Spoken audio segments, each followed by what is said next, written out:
In the early 20th century, rural isolation was a comfort. Farmhouses sat miles apart, separated by stretches of empty fields and quiet forests.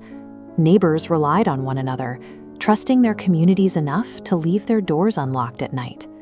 That security vanished in the summer of 1912 in the small town of Villisca, Iowa. 6 members of the Moore family and 2 guests were found bludgeoned in their beds. 10 years later, an ocean away in the Bavarian woods, it happened again. At Hinterkaifeck, the Gruber family and their maid were lured into their barn and slaughtered. Despite the distance in time and geography, the signatures of both crimes are nearly identical. Entire households were wiped out. With a blunt axe or a mattock, the killers waited in the attics until the families fell asleep, later covering the victims' faces and draping clothing over the mirrors. After committing these acts, the killers did not flee. They stayed. They slept in the beds, prepared meals in the kitchens, and continued the farm's domestic routine while the victims lay dead only a few feet away. Over a century later, both massacres remain unsolved. Investigators have never been able to reconcile the behavioral evidence, whether the perpetrator was a familiar face hiding in the community or a nameless phantom passing through the night. A transient killer tends to strike and move on. It takes a specific level of comfort to sit in a victim's kitchen and eat their bread. This suggests the killer was not running, but was someone who knew the family and felt a sense of belonging on the property. At Hinterkaifeck, the killer remained for 4 days.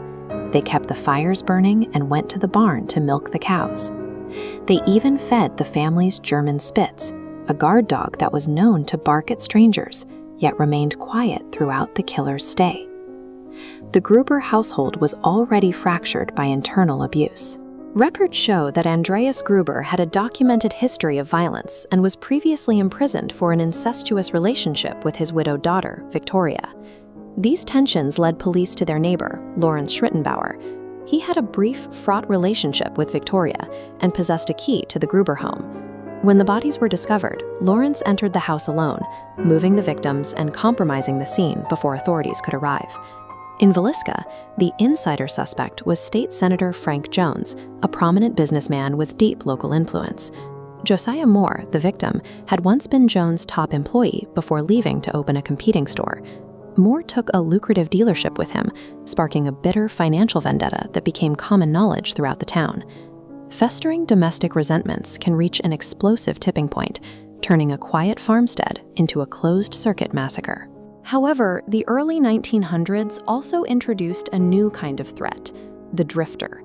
Expanding railway systems allowed anonymous killers to step off a train in a quiet town, commit an atrocity, and vanish by morning. Days before the murders, Gruber found footprints in the snow leading to the machine room, with none returning. Soon after, a key went missing and an unordered Munich newspaper appeared. Months prior, the maid quit in a panic, hearing footsteps and voices in the attic.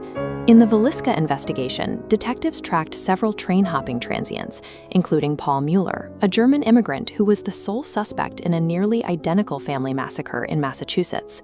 Investigators linked the Villisca crime to a string of axe murders in Colorado, Kansas, and Illinois, all occurring in homes within walking distance of major railway lines. The press attributed these to a single predator, Billy the Axeman. The drifter theory suggests that these isolated homes were random targets for Roman predators who used the rail lines to stay ahead of the law. The tension between suspecting a neighbor and fearing a stranger caused a breakdown in order. In the resulting panic, the locals destroyed the very evidence that could have provided an answer. At Villisca, townspeople rushed through the Moore house to view the bodies, with some even taking pieces of the victims' skulls as souvenirs. The crime scene was compromised before a proper investigation could begin. Hinterkaifeck suffered the same fate when Lorenz Schlittenbauer moved the bodies and searched the house alone, obscuring blood patterns and the killer's own traces. In 2007, the German Police Academy gathered the surviving Hinterkaifeck files to apply modern profiling and forensic analysis to the cold case.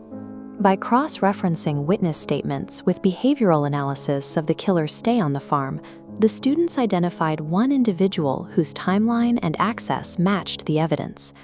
Out of respect for living descendants, the authorities have kept that name a secret. Because these crimes were never closed, they leave behind a permanent uncertainty about the darkness outside and the neighbor next door.